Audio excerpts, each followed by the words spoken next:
So mga kababayan, kahit meron na po tayong calendar of activity, nag-update na ang COMELEC at inilabas na ang schedule. Ayan, meron pa rin pong umaasa na baka hindi pa rin matutuloy itong BSKE November 2, 2026. Pupuntuin po natin yan kung bakit ganyan ang kaisipan ng ibang mga barangay officials. Pero papasadahan po muna natin itong calendar of activity. Saglit lang po ito. Tapusin po ninyo yung video. Yan, voters registration period. Mga kababayan, October 20. Nag-umpisa itong voters registration noong October 20, 2025. Natatagal nga ng May 18 to 2026. No? Andyan sa tabi ko yung kopya ng schedule ng calendar of activity.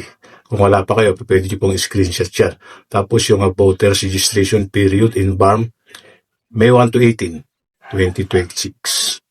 Pagkatapos, September 28 to October 5, 2026, filing of certificates of candidacy. Yan, andyan na po yan ha. September 28 to October 21, 2026. Campaigning is prohibited na. Ayan, tapos October 3 to November 9. Election period, gun ban po yan. Tandaan po niya yan. Tapos yung October 22 to 31, 2026, campaign period na po. November 1, 2026, eve of election day. November 2, 2026, election day.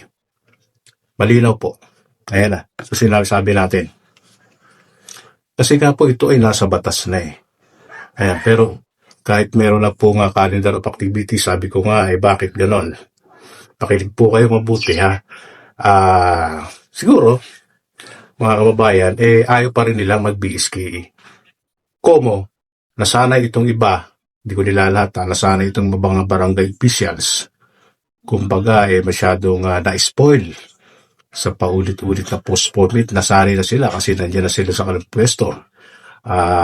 Na-extend. At kahit meron na po tayong batas ngayon, ayaw pa rin nila ito tignan bilang isang mandato. Mandato na po yan. So, ang inaasahan nila na meron pang nag-comment. Kapag meron po bang nagpanukala na congressman sa Kamara na iurong itong BSKE sa November 2, 2026, hindi daw ba ito maapektuhan? Ang direktang sagot ko po dyan, ako mismo, hindi po tayo expert, pero ito sa proseso tayo bumabase, mga kababayan, no? Ito sagot yan, hindi po makakaapekto. Kahit ngayon o bukas, mag-propose sila ng panukala na iurong na naman ang BSKE, sabihin natin 2026. Kasi ang gusto nitong mga ito na mamove na naman wag 2026. Hindi talaga yun ang pakay nila. Ayaw nila talaga ng 2026. Gusto nila 2029. Marami nagko-comment ng gano'n. Bakit gano'n? Silipin po ninyo. No, hindi na nga po pwede. Wala na pong batas na nagsasabi ng 2027. Tandaan ninyo, 2028. Eleksyon po yan ng local, national. Sa eleksyon sa pagka-presidente, pipili tayo. Diba? 2029, wala naman pong batas para magkaroon ng BSKE. Wala na po. Anong rason o saan kinuha yung 2029 na yun? May batas ba? Di ba wala?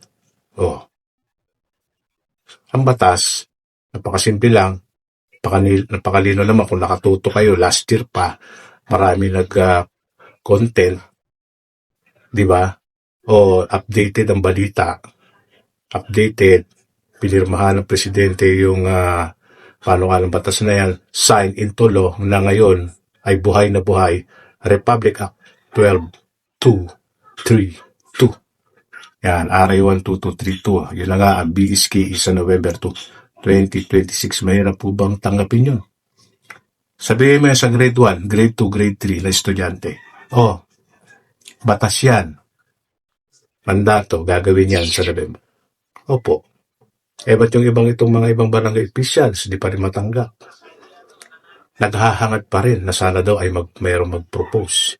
Sabi ko kanina lang, kahit may mag-propose, kahit ngayon o bukas, hindi makakaapekto. Alam niyo kung bakit?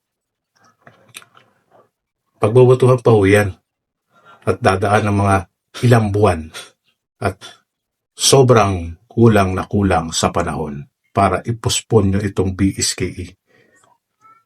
Una, itong umiiral na batas na ito na BSKE, November 2, or yung batas na yan, RA 12232 ay isa pong term setting bill. Term setting bill. Ito po yung batas na nagsaayos. Kumbaga, kailangan itong panindigan, kailangan itong matupad, kailangan itong mangyari para ma-reset lahat. Ma-refresh, kumbaga back to zero. Kalimutan na natin yung mga naurong, yung mga napag-postpone, or yung mga na-extend kayo. Kumbaga yung mga nag-hold over capacity na ng mga barangay official. Kalimutan na natin yun. Dito tayo sa RA 122. Pag nangyari yan sa November 2, reset na lahat. Refresh. Kumbaga, nawala eh. Ito na. Ayan, yan ang susundin. No? 3 termino, may 4 na taong tenure kada termino. Maximum 12 years kung ikaw ay bago mahalal. Maximum mo 12 years. Kasama mga barangay kagawad at sa SK officials ay isang term. 4 years tenure. So, malinaw na po yun. Hindi lang po tayo sa nagmamarunong. Pero, napakasimple lang naman po eh. Napaka-basic lang naman. Batas is batas. Kahit mayroong pang kumontra dyan, wala na po kayong magagawa. Dahil yan na po, kumbaga dadaan kayo sa butas ng karayom. Kamara, Senado, OP, Office of the President, Korte Suprema. At kapag yan iurong nyo yung November 2 susubukan, mahirapan na po kayo kahit sinong mambabatas pa yan. Tandaan nyo, term setting bill yan. Kaya in-approve, kaya naging konstitusyonal yan. No? Sa paghato ng Korte Suprema, kahit na si Presidente, pinirmahan niya. Kasi nga term setting sinaayos nga No, hindi niya pwedeng sirain yan. Kailangan niyang panindigan. Kaya yan pinasa, kailangan niyang panindigan. Kailangan niya mangyari. Tandaan nyo nga, kasi sinaayos at ma-reset lahat, ma-refresh lahat. Itong term setting bill na to, RA 12232. Kaya nga sabi ko nga sa previous, last year, content ko sabi ko, makasaysayan itong pagpirma ni Presidente dito sa RA 12232 na ito kasi ito na yung magsasaayos at hindi basta-basta matitibag ang batas na yan. Term setting, pag ayan ay susubukan tibagin, maraming magagalit, maraming hindi aayon kahit mismo sa Congress, lalo pa sa Senado at dadaan pa sa Presidente at yung final arbiter na idadaon yan kung meron niya magtatangka. No way, no way. No, no, no. Yun po yun, ha? Tandaan po ninyo. So, ayun po yung ating update. Ayun po yung calendar of activity. Guide nyo na yan. Sabi ko sa inyo mag-ready na kayo ngayon pa lang. Kailan pakikilos? Pag andyan na. Hindi, walang ginawa. Halimbawa, kandidato ko pa din.